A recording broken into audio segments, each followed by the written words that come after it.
Hello everyone, welcome to the review of the MP4 Evo.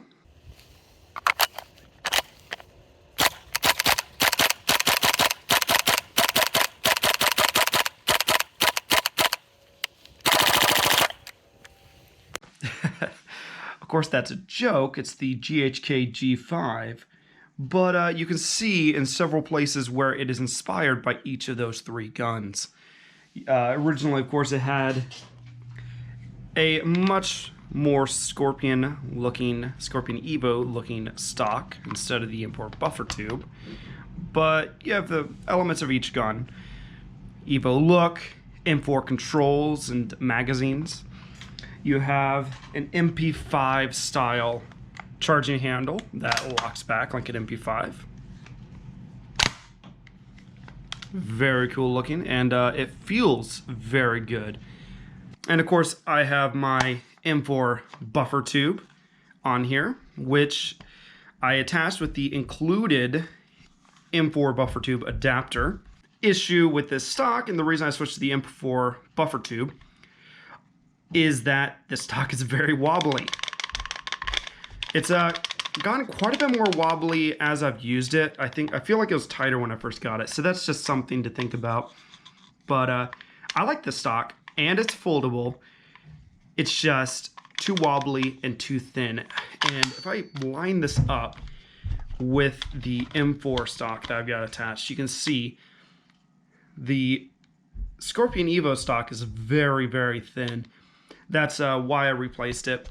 Nothing really against the stock in and of itself. It works well. It's just too thin and too rattly. I mean, even on the shortest setting, it still has a little bit of rattle. You can see it has a button here. The buffer tube adapter, which is, like I said, in the box, does not have a button. This is just basically, this is where the button locks in, but yeah, it's not a button.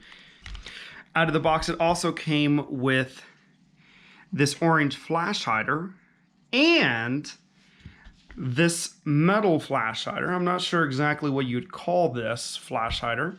Kind of an interesting design. I've not seen one like this anywhere else, so this might be a custom, but if not, I'd be interested to know what it's actually called. And this is made out of metal, attached with 14mm counterclockwise threads. I love it when they include a metal flash hider. That's just something special, something extra. Really cool when they do that. It also included one of these adapters, which is how you're going to be filling up your magazines. It actually works really well. At first, the magazines, they're pretty tight. The lips are here, but a little bit of usage really breaks them in quite nicely. So it just fits on like so. Works actually surprisingly well. I've never really had any issues with that. It's a pain with new magazines, but once they're broken in, yeah, they're pretty good. The rear sight's polymer. The front sight is metal, which, you know, that's cool. I like the front sight. The rear sight, not so much, for reasons I will get into later, but it's fully functional. It works well. I just wish it wasn't made out of polymer, to be honest. You know, and the polymer is not necessarily an issue. It's just, it has its pros, it has its cons. Like everything does, really. So, MP5 handle. I mean, I just think it sounds great. Yeah, it sounds good. It feels very good. This is honestly one of the smoothest gas blowbacks I've used. So, MP5 handle looks good. It feels good. When on an empty magazine, I'll just go and show you this. So this is the mag that came with it, PMag style, and it locks back. You can see the charging handle stays forward, but the bolt locks back. So the only way to let the bolt forward, there is no button. You just have to let out the magazine and pull back the charging handle. You can see that the controls are ambidextrous. You have, this is your left side, left-handed mag release, right-handed mag release, and ambidextrous fire controls. The last thing to say about the included hardware is this grip. And I don't have another grip with me to compare, but take my word for it, this is a very thin grip.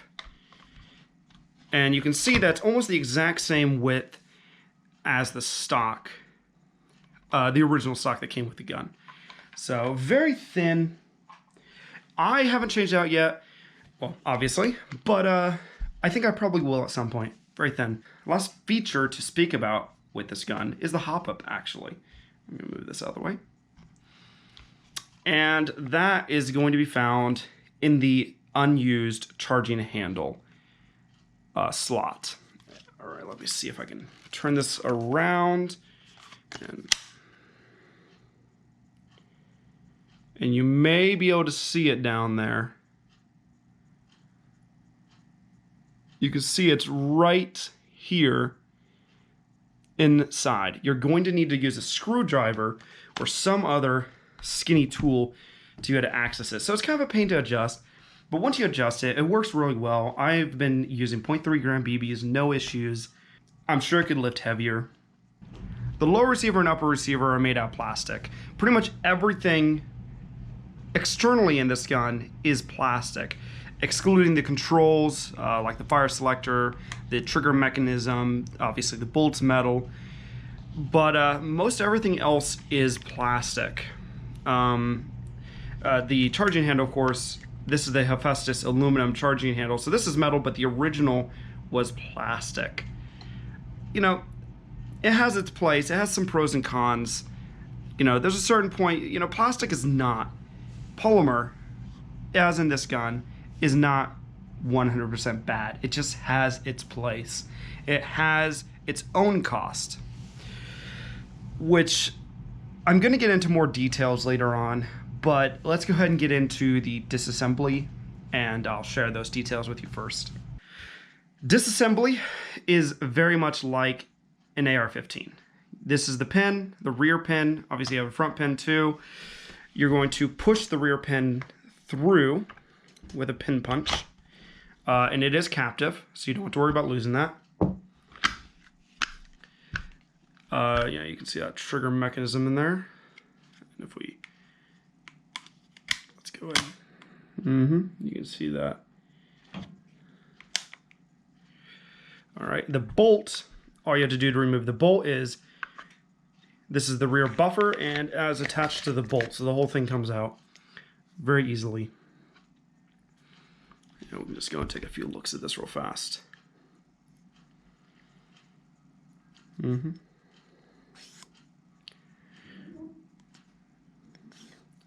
And I have not replaced the bolt. I have not replaced the piston. This is all original. The only thing I've added here is this speed buffer. This is a rubber like half ball in here, half sphere. And when the bolt comes back, it's going to, you can see there's not very much clearance there, but it is touching the ball before it touches the plastic, which helps reduce the recoil, not the recoil, but the wear and tear on the gun itself, because it's hitting a rubber, which is going to absorb it a little bit better. It also helps to return the bolt to the forward position a little bit faster. All right, you can also see this bar, that is the charging handle. And if you notice, there is a hole on the other side right beside the bar. That is also, the charging handle is also ambidextrous. If you look here, you can see there is a second slot for the charging handle. You just have to disassemble the forward assembly, and you can switch the charging handle over to the other side. Pretty straightforward. Last thing to mention in here is this right here is your bolt catch for on empty mag. If you look on the back side of this mag, you will see this right here.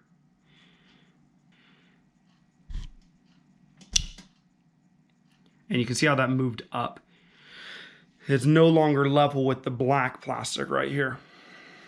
So that's the way that the bolt catch works. And this is something I do want to mention that I had to modify with this bolt catch. Is if you look at this, you may be able to see, it's kind of hard to see, it's not a very large slant, but you can see that's ever so slightly curved. It's not straight. Originally, it was either straight or almost completely straight. As I bent this, when I first got the gun, it wouldn't always lock back on empty. So I took a hammer. I basically just put this like on a ledge, kind of like something like so, basically. You know, maybe like this. And I just hit this with the hammer a few times, and very lightly. And then I tested it, and it worked perfectly fine. So you're gonna want to not go too far on that. If you did take this out, though, be very mindful of this little silicone rubber piece at the bottom. That will pop out sometimes. It's very hard to find. It's slightly clear, so yeah, don't lose that. These are all original parts in here. I haven't replaced any of the internals. The other modification, though, that I had to do to these internals, and you'll notice how gray the top of the hammer looks. That's actually not natural wear. Some of it probably is. But I actually took a file to the top of the hammer and to the bottom of the bolt.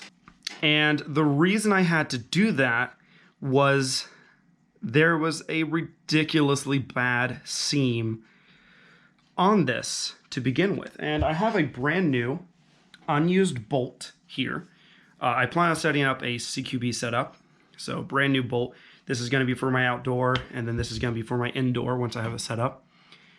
But you'll notice this seam, and it might be kind of hard to see on the camera. There is a very obvious seam right down the middle of the bottom here.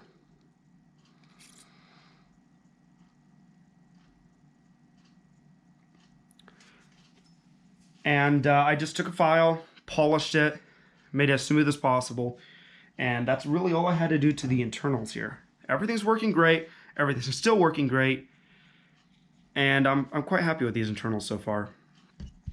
Reassembling is also super simple, as you might expect. Bolt in. There we go. And buffer in. When you're closing, you're going to have to push the buffer forward slightly, which will allow you to close it. Yeah, so internals are simple. They work well. I haven't had to replace any of those. Very happy with the internals. Last thing to say, and this is more oriented towards new gas blowback rifle owners. This is all polymer. Don't use anything that can damage polymer, and any lubricants that can damage polymer. Don't be using white lithium grease or stuff of that nature. You'll destroy the polymer. It'll become brittle. It's going to crack easier, especially like, you know, your rails. The rails that the bolt are riding on are plastic. So if you use something that makes that plastic brittle, it's going to crack. So I use a silicone-based lubricant. This is specifically Super Lube. It works well. I like it. I just bought it off Amazon. It works. And that is safe for plastic, metal, and rubber, which is good in a gun like this. One more thing that I almost forgot to mention, it shoots about 400 FPS. It shoots very close to 400 FPS. So close that some days I was almost not able to play because it was shooting over 400 FPS, like 408. So, you know, like I said, I'm going to be having a second bolt for like 1 joule bolt with a piston, and so hopefully I'm going to be able to use that indoor to ensure that I am able to play indoors. I'd love it if they released an in-pass for this, like the M4 has one, the AK has one available. Really cool to have that in the G5, but I haven't seen one as of yet, but maybe that would be something. For magazines, you have 3 basic options. You have the PMag style magazine, which is the magazine that comes with the G5. On the bottom it just says GHK. And polymer exterior, metal interior, holds 28 rounds. This is green gas, which is what it comes with. You also have the Gen 1 and the Gen 2 AR style magazines. Both of these are basically the same, but the Gen 2 is significantly lighter. I'm going to have a review battling these three magazines versus each other in more detail if you guys want to watch that later. But for the time being, all of these three magazines work excellently in this gun. I'm very happy with the performance of all three.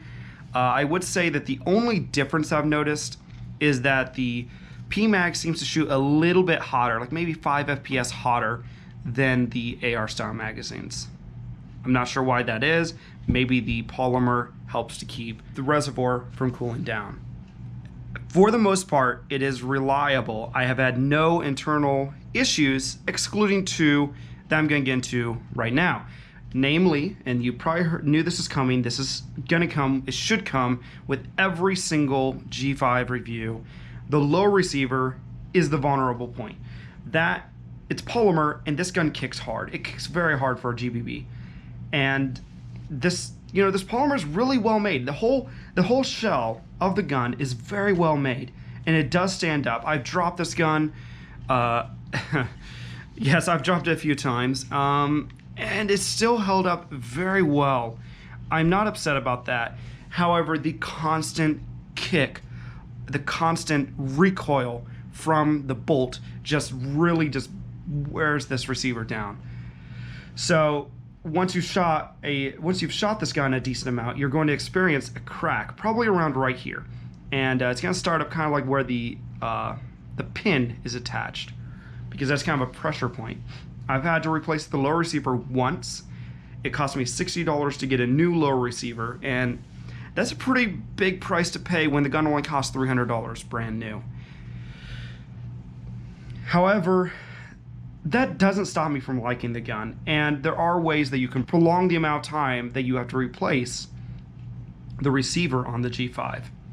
Namely, you can do that by never shooting the gun while the stock is folded. If you're using the original stock, don't shoot it while the stock is folded, and only shoot it when you have your something, at least something, against the butt pad, because that's going to help absorb some of the recoil and reduce how much force, you know, kind of give a little bit of a cushion on the recoil on this gun, and that should help your receiver to last a little bit longer. I've owned the gun for 5 years. I've only had to replace the low receiver once. I think that's pretty decent. I think that's good enough to keep this gun as one of my favorite gas blowback rifles. The other issue that I've experienced is kind of a weird one, and I'm not really sure if it's even an issue to begin with. At one point, the hop-up stopped working. Just straight up, nothing out of it. Would not lift any BBs at all. All I had to do was take the hop-up apart, take the bucking out. I cleaned everything, put it back together, and it works fine now. It still works fine. That was maybe a year and a half ago, and it's still working fine. I've played with it several times since then. I have no idea what caused that, but it's working great now, so no issues really there. And another thing about the plastic and the durability issues I've experienced with it is the charging handle. This is not the original charging handle. This is the Hephaestus aluminum charging handle, and you'll notice how it does not look like the plastic here. The original plastic handle broke off. Mildly embarrassing story, but